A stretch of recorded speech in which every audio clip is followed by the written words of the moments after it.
Bonjour et bienvenue en direct sur KTV à la radio et à la télévision pour ce temps de parole consacré à un communiqué de la CFDT qui remet en cause la gestion de l'ARS. Et pour en parler, Ansha Mamana, bonjour. Bonjour Léo, bonjour Kamal. Bonjour à tous les Mahorais qui nous écoutent ce matin et qui nous regardent.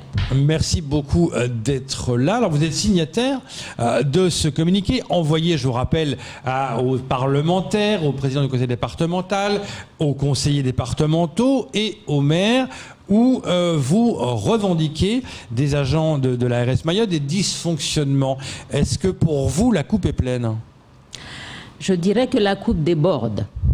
Si les représentants du personnel, je suis l'une des membres de ce comité, donc le comité d'agence et des conditions de travail, c'est vraiment l'instance qui regroupe la représentation du personnel.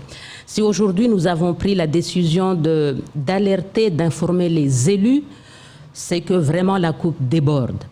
Rappelez-vous, il y a 5 mois, nous avions fait grève pour informer, déjà parce que dès l'arrivée de Madame Voynet dans l'institution, la directrice générale de l'ARS, nous avions déjà constaté ces dysfonctionnements, raison pour laquelle nous avons fait cette grève, pas pour contester sa personne, mais pour contester effectivement la façon dont on installe l'ARS Mayotte, tant espérée par la population. Je rappelle que la population était dans la rue en 2018 et l'un des sujets majeurs de revendication de la population, c'était la mise en place de cette ARS Mayotte en plein exercice parce que les droits des Mahorais étaient bafoués quand on était dans le pont commun Réunion Mayotte.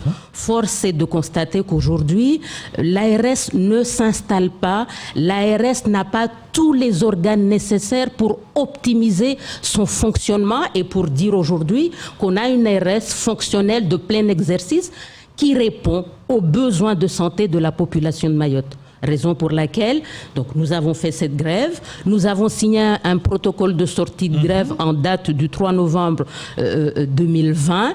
Et à ce jour, nous constatons que rien n'avance. Bien au contraire, la situation s'empire. Le dialogue social ne s'installe pas puisqu'elle refuse d'avoir devant elle les représentants du personnel, à savoir le comité d'agence et des conditions de travail. Je souhaite rappeler ici que c'est une instance très importante réglementaire. C'est comme quand on fait fonctionner une municipalité pour que les gens comprennent de quoi il s'agit. Le maire ne peut pas gérer une commune sans concertation avec ses collègues élus, à savoir le conseil municipal. Et c'est pareil au niveau de l'agence. Donc, on a la DGARS, mais on a aussi le comité d'agence et des conditions de travail qui est là aussi pour parler du fonctionnement de manière générale de l'ARS, des embauches, des nominations, le budget, en gros, l'organigramme fonctionnel de manière générale pour qu'on puisse effectivement décliner toutes les missions dévolues à l'ARS au service de la population. Parce que justement, en parlant des nominations, je me souviens, l'une des causes de cette grève, c'est de dire il n'y a pas de Mahorais au poste clé, si je me souviens bien. Et Dominique Voynet dit non, mais c'est faux, j'ai engagé des Mahorais. Elle l'avait dit, elle avait dénoncé ça. Et aujourd'hui, quand on lit votre communiqué, ça revient, ce fait-là. La poudre aux yeux, on l'a bien dit dans la lettre. Il y a un décalage entre ce qu'elle dit. Il y a un décalage entre ce qu'elle dit dans les médias. Elle viendra ici répéter encore cela. Mais il y a un décalage entre ce qu'elle dit concernant la place des Mahorais dans le fonctionnement de cette agence et la réalité de nous, ce qu'on vit dans la maison. Ce n'est plus possible. Est-ce que vous imaginez qu'on a un DGA qui n'a aucune compétence, pas de délégation de signature, rien. Il est dans un placard. Et on s'est battu au mois de novembre pour qu'au moins lui ait ce poste-là. Il est DGA de nom. Ce n'est plus possible. Elle a une secrétaire générale qui concentre tous les métiers. Elle gère les finances, elle gère les ressources humaines, elle gère la logistique, elle gère le service informatique, mais Ça s'est jamais vu dans les autres ARS. Vous dites que Dominique Voynet, Ce n'est plus concentre possible. tous les pouvoirs et elle ne délègue pas assez? Elle concentre les pouvoirs, elle refuse d'installer le dialogue social. À chaque fois, on a déjà eu 2 réunions du comité d'agence. Elle est censée présider ce comité d'agence. 2 réunions, elle délègue à sa secrétaire générale. Parce qu'elle ne veut pas nous avoir en face d'elle, parce que quelque part, il faut qu'elle... posez-lui la question. Moi, j'aimerais bien comprendre pourquoi elle refuse de nous avoir devant elle. Parce que les élections professionnelles ont fait échouer sa liste. Raison pour laquelle elle ne veut pas recevoir les Mahorais qui sont majoritaires dans ce comité d'agence. Posez-lui la question pourquoi elle refuse à ce qu'on se mette autour d'une table pour discuter de ce qu'elle a signé, de ce qui a été signé le 3 novembre. Moi, je tiens ici à informer les Mahorais. L'ARS que nous avons actuellement ne permet pas de décliner toutes les politiques publiques au service de la population de Mayotte. Je tiens à alerter les élus. Ils sont les premiers concernés. Et à travers les élus, c'est toute la population de Mayotte. Le premier point de ce protocole de sortie de grève, c'est la mise en place d'un projet régional de santé. Nous avons hérité du projet régional de santé Réunion Mayotte, où dedans, Mayotte n'est pas forcément bien représentée compte tenu des spécificités qu'on a ici en matière de système de santé. Nous lui demandons de mettre à jour rapidement ce projet régional de santé. En gros, c'est une feuille de route qui dit dans les 5 prochaines années, on fait quoi du système de santé de Mayotte? On vous entend. Et dans l'élaboration de cette feuille de route, les élus ont leur place. On a l'impression que c'est une lutte mahorais contre non-mahorais. Pas du tout. Aller loin pas du tout. Je parle du projet régional de santé. C'est quelle stratégie régionale de santé on va mettre en place? On va continuer à employer l'argent de l'ARS, à louer des avions et des hélicoptères jusqu'à quand? Est-ce que vous imaginez qu'on n'a même pas un service formation au sein de l'ARS, un service inspection-contrôle, un service performance de notre système de santé? Tout ça, on les avait dans l'ARS Réunion Mayotte. C'était englobé dans d'une direction qui s'appelle Direction de la stratégie et de la performance. Oui, par exemple, la formation. C'est important pour les Mahorais, les Avassan. Ah, donc pour vous, le système de santé doit se résumer à des Avassan et envoyer des malades en métropole avec des... Il n'y avait pas le choix, on chia, les hôpitaux étaient justement, ce qu'on lui demande aujourd'hui, on ne parle de Mayotte que de manière négative à travers cette crise qu'il a échappé. C'est pas moi qui le dis. On aimerait bien, on aimerait bien qu'on parle. Comme ça. Voilà. La crise nous manquons au sein de cette ARS de services qui permettent de décliner la politique de santé à Mayotte. Elle vient de prendre la décision de démanteler le service informatique, alors qu'un audit qui a été commandité, par exemple, par le chef de service qui est là actuellement, un cadre mahorais compétent.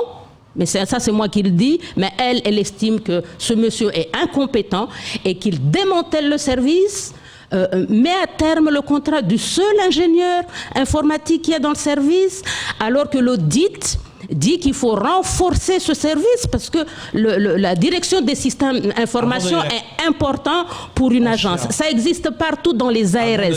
Elle vient de prendre la décision, le service e-santé, la santé numérique, c'est le monde moderne, elle va le rattacher à la Réunion parce que le responsable du service informatique actuel est un jeune cadre mahorais et que les cadres mahorais ne sont pas suffisamment compétents pour diriger une direction. C'est inacceptable.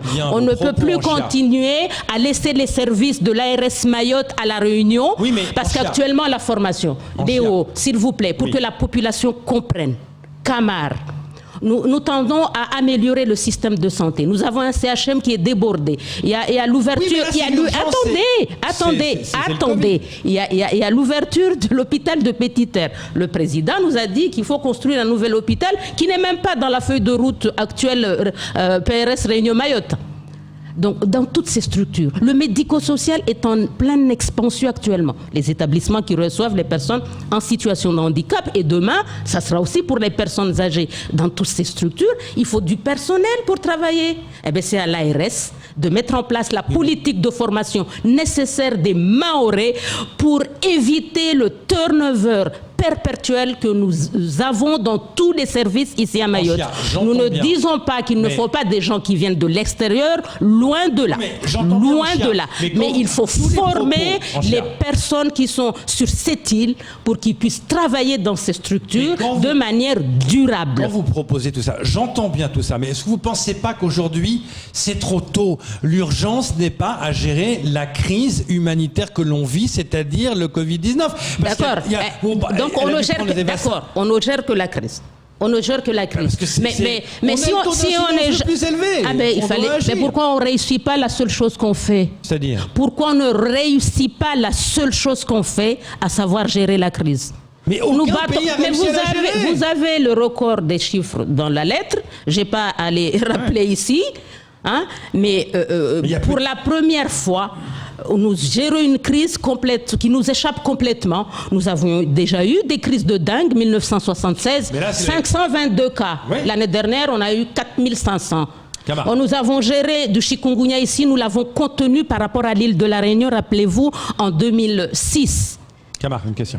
Alors justement, en Chia, et bien d'autres crises, le choléra par exemple. Vous l'avez dit, vous l'avez rappelé, vous interpellez tout le monde, hein, donc les élus, nos élus locaux, les parlementaires. Mais est-ce qu'aujourd'hui, on n'a pas l'impression qu'à chaque fois qu'on fasse appel à nos élus, ils ne viennent pas devant leurs responsabilités en Chia. Et quelque part, on a l'impression que ce combat va redevenir, tout le monde va dire, c'est le combat de Chia, c'est pas le combat des Mahorais, parce que on demande aux élus de se bouger, personne ne bouge. Nous demandons aux élus de se mobiliser autour de ce dossier. Nous avons envoyé ce courrier vendredi à l'ensemble des élus. Nous n'avons même pas envoyé au co-président du département. Nous l'avons envoyé à l'ensemble des conseils départementaux, aux 17 maires, aux 4 parlementaires. Ce n'est pas la première fois qu'on mobilise les parlementaires autour de ce sujet. Aucun retour, camarades. Oui. Aucun retour. Quel taux? Ils sont préoccupés à faire leur campagne, oui, alors qu'on n'installe pas une ARS digne de ce nom pour la population de Mayotte. Ce n'est plus possible. Vous savez, décembre 2020, l'ARS a fait 6 millions d'économies. 6 millions d'économies, alors que l'audit qui a été fait, par exemple, ça c'est un exemple concret pour vous démontrer que nous ne parlons pas en l'air, 6 millions d'euros d'économies pour une ARS qui s'installe. Le chef de service, du service informatique a demandé à ce qu'on fasse un audit. Elle a accepté. L'audit a été fait pour pointer les dysfonctionnements du service qu'on a hérité du pot commun Réunion Mayotte. Aujourd'hui, elle utilise cet audit contre le chef de service, en insinuant qu'il faut qu'on leur fasse des bilans de compétences. Elle envoie la e-santé ailleurs, en lien avec l'ARS. Elle licencie le seul ingénieur informatique du service, prétextant que l'ARS Mayotte n'a pas besoin d'un ingénieur, mais un simple technicien suffira pour gérer le service. Arrêtons.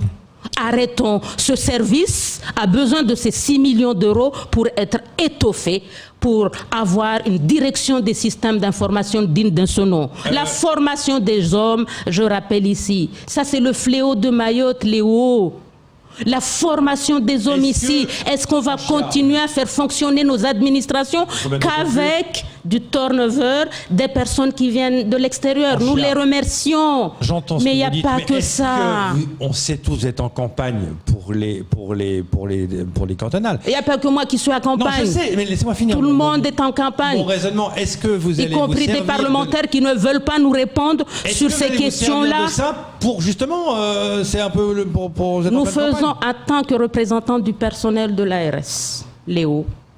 Kamar. Donc là, vous battez pour l'ARS. En tant que représentant du personnel de l'ARS, nous sommes là pour défendre les intérêts des Mahorais pour qu'ils puissent avoir un système de santé digne de ce nom. Nous avons fait notre part du travail. Si les élus ne s'emparent pas du sujet, si la population ne s'empare pas du sujet, nous, au sein de l'ARS, nous avons fait notre part du travail.